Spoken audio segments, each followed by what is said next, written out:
10 محرم کا روزہ رکھنا مسنون ہے، ساتھ 11 کا یا 9 کا شامل کر لیا جائے۔ حضور جب تشریف لائے مدینہ المنورہ میں تو حضور نے دیکھا کہ یہود روزہ رکھتے تھے، تو پوچھا تم روزہ کیوں رکھتے ہو؟ تو انہوں نے کہا کہ حضرت موسیٰ علیہ السلام کو قبطیوں سے اس دن نجات ملی تھی، تو فرمایا حضرت موسیٰ علیہ السلام کا حق ہمارے اوپر زیادہ ہے۔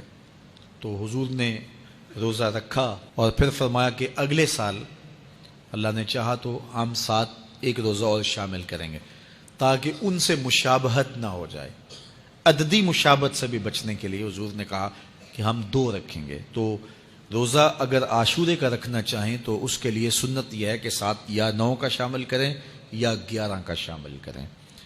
تو جو افضل ترین روزے ہیں ان میں سے عاشورے کے روزوں کا بھی شمار ہوتا ہے۔ تو اگر ممکن ہو تو جن کو اللہ نے صحت عطا کی ہے، تو آج کل اتنی شدت کی گرمی بھی باقی نہیں رہی، تو وہ یہ روزے رکھیں، ذکر و فکر کے اندر ان ایام کو گزاریں، اپنے والدین کی قبروں پر، اعزاء و اقرباء کی قبروں پر ہر جمعے کو جانا چاہیے۔ اس کے علاوہ بھی جب موقع ملے، یہ رواج جو پیدا ہو گیا ہے کہ 9 محرم کو یا 10 محرم کو مٹی ڈالنے کے لیے وہاں قبرستان میں جایا جاتا ہے، یہ 8 10 15 سال سے شروع ہوا ہے، جبکہ اس کی کوئی اصل نہیں ہے۔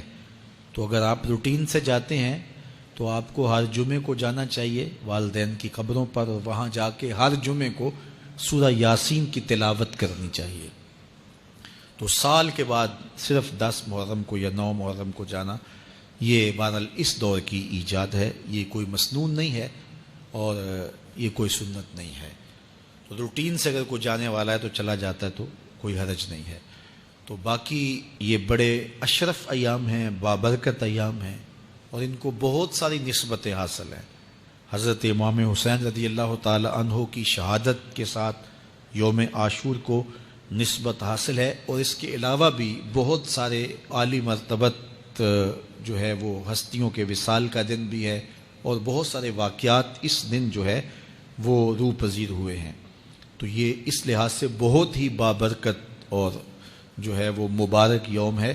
تو اس دن کو ذکر و فکر میں، عبادات میں بسر کیجئے گا، اور اپنی زندگی کی ایک ایک ساعت کو اللہ اور اس کے رسول کے نام پر لگا دینے کے جذبوں سے سرشار ہو کے زندگی گزاریے گا۔ حضرت امام پاک انہوں نے اپنی زندگی دین کے لیے قربان کر دی، تو یہ 10 محرم ہمیں سبق دیتا ہے، اور ہم اس دن عہد کرتے ہیں اگر انہوں نے اپنے بچے بھی قربان کر دیے اور اپنی اولادیں بھی بھوک اور پیاس میں قربان کر دیں، تو ہم بھی